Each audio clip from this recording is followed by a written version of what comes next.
Salut YouTube, alors on se retrouve enfin après un mois d'absence avec une nouvelle vidéo où je vais vous présenter Mademoiselle Milka.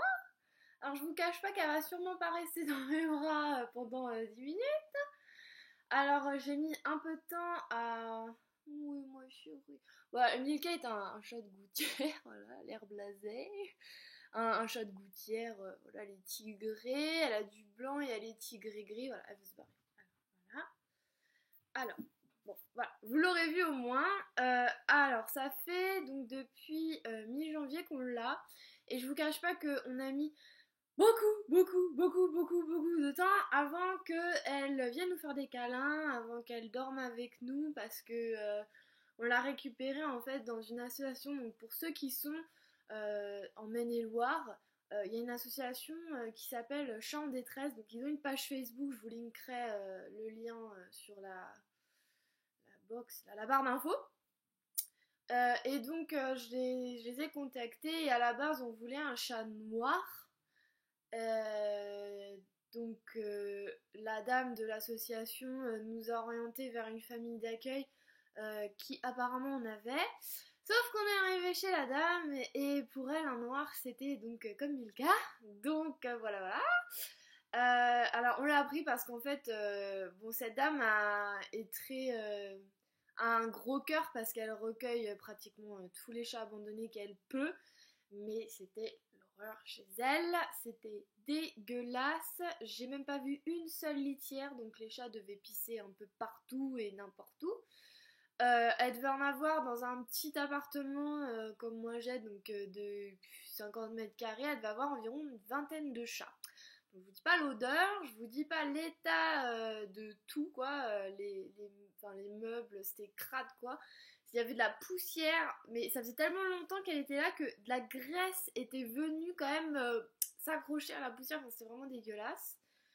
Et donc il y avait Milka en couleur et il y avait après des tigrés, enfin les couleurs vraiment basiques du chat de gouttière.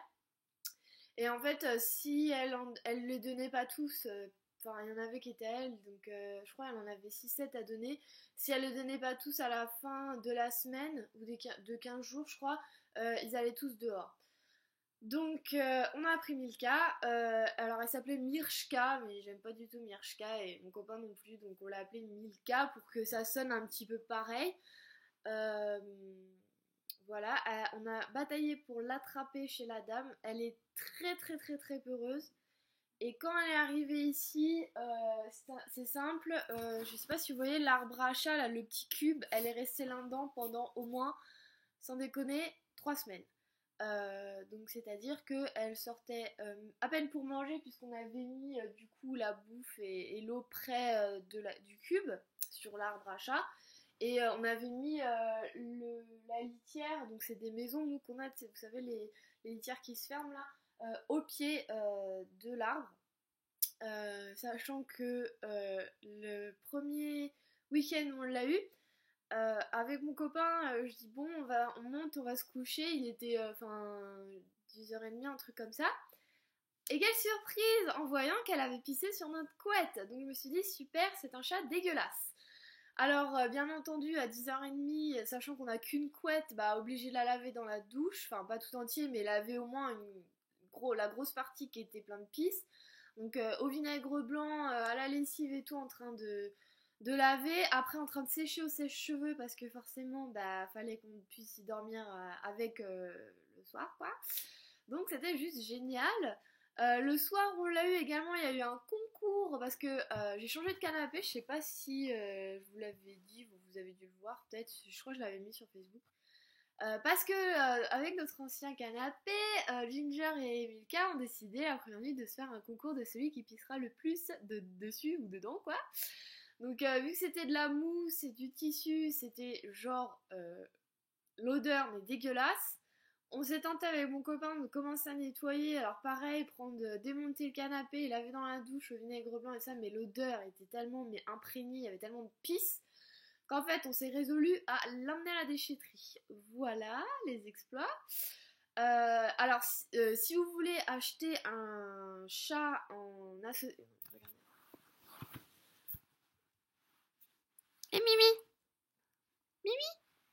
comment on t'appelle? Tu fais Mimi? Je sais pas si elle va. Là, voilà. Là, elle va se dire, elle va me prendre, elle va me faire un câlin, j'aime pas ça. Alors, si vous voulez prendre un chat en association, donc ça va être des petits problèmes comme ça à résoudre. Mais bon, après, le truc c'est que Milka, tous les chats ne sont pas peureux comme ça, mais Milka l'est particulièrement parce qu'elle a été juste battue quand elle était plus jeune. Donc c'est ça qui a fait que la méfiance envers l'homme s'est installée. Et puis après, bon, chez la dame, on va dire avec tous les chats, je pense que ça devait être un environnement assez stressant quand même. Voilà. On a fait notre bonne action. Alors, il faut savoir que quand vous allez acheter dans une association, c'est pas gratuit parce que bah il faut quand même donner un petit. Non, attendez. Il faut donner donc de quoi rembourser les frais vétérinaires, sachant que nous, du coup, on l'a fait vacciner et pucer. Et puis donner un petit plus pour l'association pour qu'elle puisse acheter des croquettes, des choses comme ça. Oui, donc la dame aussi chez qui elle était nourrissait ses chats aux Friskies. Mais bon, vu tous les chats qu'elle avait, c'était déjà, je pense, assez généreux de sa part de les accueillir et de leur donner une maison. Après, c'est sûr qu'en avant, on peut pas se permettre d'acheter des origines, quoi. Ça va être un peu bordel, cette vidéo, je l'ai pas du tout préparée parce que j'ai franchement pas beaucoup de temps pour la filmer, donc je m'excuse par avance. Donc voilà, alors pour ceux qui se demandent, donc moi mes chats sont nourris au mix volaille, Milka aussi d'ailleurs, elle kiffe, il kiffe, c'est un truc de fou. Et quand je pars en vacances, vu que les deux ils sont castrés, je fais attention à ce que le taux de cendre soit inférieur à 7, donc j'ai pris des Nutrivet au poulet où le taux de cendre est de 6,5. Et après, une amie à moi qui fait des études d'assistante vétérinaire m'a dit que je devais voir si le rapport calcium-phosphate, un truc comme ça, était égal à 1. Donc ça, j'ai pas encore vérifié, je vais le faire. Mais écoutez, ça va faire ça va faire un an presque que ils sont Nutrivet quand on part en vacances et il n'y a pas eu de problème. Enfin, en tout cas pour Ginger, un an quoi. Et donc il n'y a pas eu de problème. Et en fait j'ai pris ces Nutrivet parce que tout simplement je voulais une marque de croquettes pour Pimi, pour Pimi pour tous les jours et pour les furets et les chats quand on part en vacances. Parce que je vais pas acheter 5000 marques de croquettes. Donc pour les furets elle convient également très bien. Et le prix c'est 1,5 kg, c'est dans les 13 €. Donc c'est très très abordable. Voilà. Qu'est-ce que je peux vous raconter d'autre? Alors, on a une. Alors, en tout, avec Milka, on a dû payer 160 € à l'association. Et après, on a eu une merveilleuse surprise que quand on a fait le rappel de vaccin 3 semaines plus tard, bon vétérinaire a découvert qu'elle avait la teigne. Alors magnifique, moi je l'ai déjà eu en plus d'ailleurs quand j'étais plus jeune parce que pareil on avait récupéré des chats avec ma mère et ils avaient la teigne. Et là je l'avais attrapé. Donc bien entendu les pauvres furets ne pouvaient plus sortir en bas, ils étaient cloîtrés dans leur parc.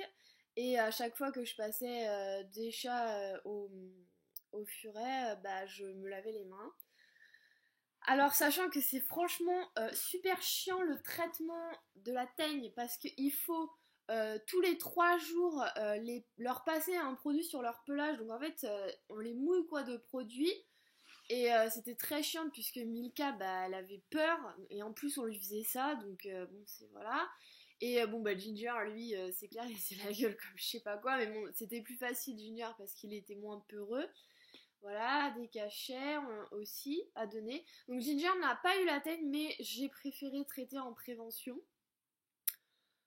Voilà, après bon on l'a traité au strongol pareil, elle était pas bien grosse, on voyait bien ses côtes et tout, elle avait le poil tout rêche, tout moche. Là il est vraiment doux. Voilà, qu'est-ce que je pourrais dire d'autre? Bah c'est tout. Alors elle était très donc peureuse. Elle pas feulait mais elle grognait contre Ginger quand il essayait de s'approcher d'elle. Et bon bah on l'a laissée avec mon copain, sachant qu'elle adore les crevettes. C'est arrivé 2-3 fois que pour lui montrer qu'on était, tiens, regardez, qu'on n'était pas méchants ça arrive 2-3 fois qu'on lui en achète et qu'on lui donne à la main, comme ça elle voyait que on n'était pas méchants.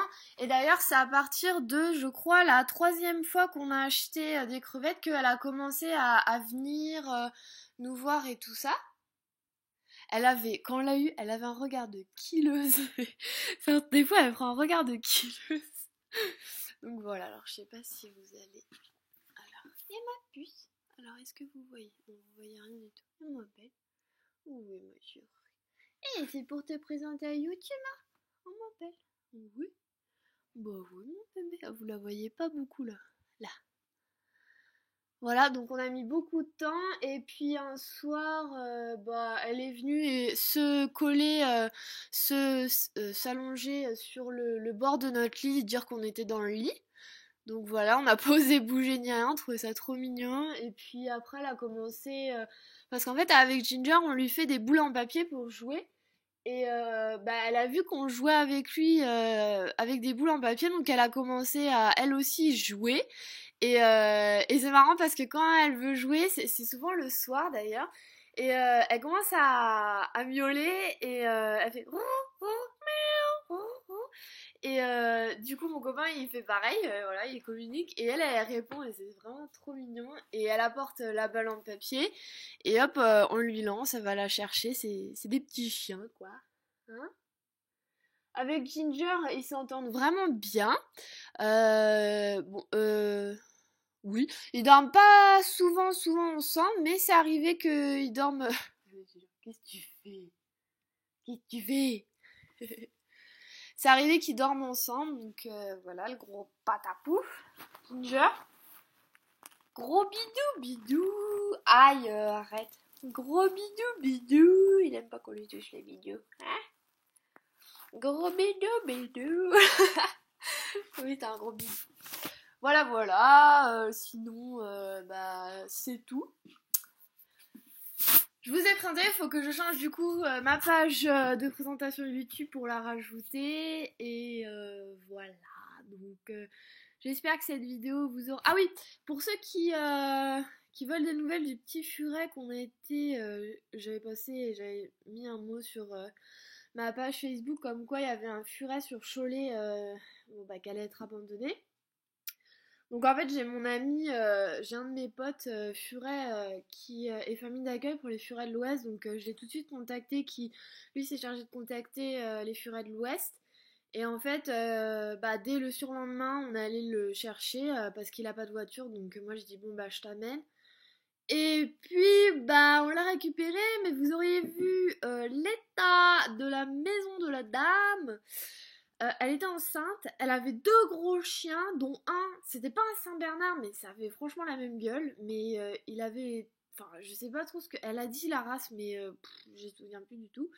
Et dégueulasse chez elle, le furet était dans une cage à lapins, dégueulasse, avec un espèce de drap en je sais pas même pas quelle matière, qu'elle avait mis comme ça pour faire un hamac. Le truc, il y avait 5 centimètres de poussière dessus. Elle nous dit avec mon copain, avec mon ami et famille d'accueil, elle nous fait bon je vous donne son hamac, hein, il l'aime. Avec mon pote, on s'est regardé, ouais, parce qu'on savait très bien qu'on allait le récupérer et puis on allait le jeter tout de suite après. Ce que d'ailleurs mon pote a fait, il l'a jeté, on est sorti de chez elle, il a trouvé une poubelle, il l'a mis dedans quoi. Voilà, donc il sortait jamais. Presque jamais en tout cas, et quand il sortait c'était dans les boules, vous savez, en plastique là, et ça c'est hyper mauvais pour les furets parce que ça leur fait très très mal au dos. Puis c'est pas top quand un furet ça aime quand même fouiner partout, et puis là il peut rien faire quoi, donc voilà. Donc elle le nourrissait aux croquettes de chez Lidl. Alors mon pote il fait ah t'as vu il fait des belles crottes. Je fais bah oui vu les croquettes qu'elle donne il peut, parce que le premier ingrédient c'était des céréales, et donc les céréales ça moule très bien les sels, donc voilà. Il a été castré à 6 mois, donc castré pas top, et 6 mois encore moins, puisqu'il n'a même pas eu le temps d'arriver à son premier rut, donc d'atteindre la maturité sexuelle en fait.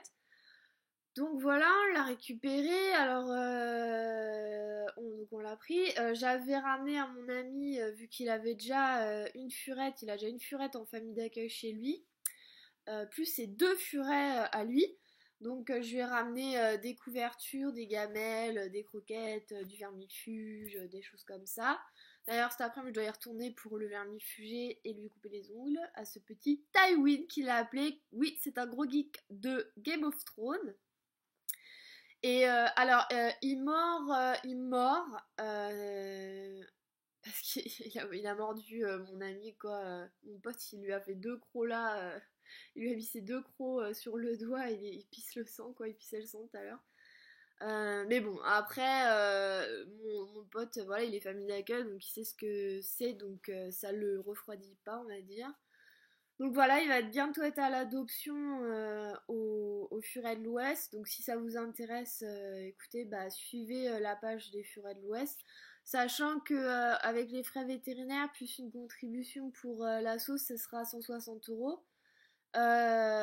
Donc quand vous avez, si ça vous est déjà arrivé ou si ça vous arrive de récupérer un furet qui est castré comme ça, ou même une furette stérilisée, mais que vous voulez vraiment la récupérer ou le récupérer parce que vous allez, je sais pas, vous avez eu un coup de cœur ou elle est dans des conditions pas top comme Tywin, moi ce que je vous conseille c'est d'aller le faire implanter parce que le docteur Izzy a écrit pas une thèse mais un article, un rapport, je sais pas comment on appelle ça, sur les furets castrés et stérilisés et comme quoi en fait l'implant retarderait l'apparition du cancer des surrénales parce que si vous vous rappelez dans ma vidéo l'implantation et la stérilisation du furet, je vous ai dit que castrer son furet et stériliser son furet, sa furette, entraînait un cancer des glandes surrénales puisque le cerveau envoie des hormones aux surrénales qui elles renvoient, enfin il y a tout un schmilblick, un chemin, un circuit comme ça, surrénal, cerveau, et quand on enlève les couilles quoi, les couilles ou les ovaires, et ben si vous voulez, le cerveau envoie un message aux surrénales qui ne sont plus là du coup, et ça crée un déséquilibre hormonal et c'est ça qui fait qu'ils déclenchent des cancers des surrénales. Et l'implant retarderait l'apparition de ce cancer, sachant que on considère que le cancer des surrénales, lorsqu'un furet a été castré, arrive, on va dire, 3-4 ans après la castration. Donc voilà, ma vidéo dure 3 plombes, ça va être le bordel, vous allez encore me dire c'est le bordel, on comprend rien, c'est pas organisé, tu t'égares. Bon, ça fait un bail que j'ai pas fait de vidéo, donc je m'en excuse. En tout cas, j'espère que ça vous aura plu, je vous ai enfin présenté Milka. Et puis bah écoutez, si vous avez des idées de vidéos, n'hésitez pas parce que je vais vous dire, je suis un peu en panne en ce moment et puis j'ai pas trop le temps de vraiment y réfléchir. Donc voilà, écoutez, je vous fais de très gros bisous et je vous dis à très vite. Ciao!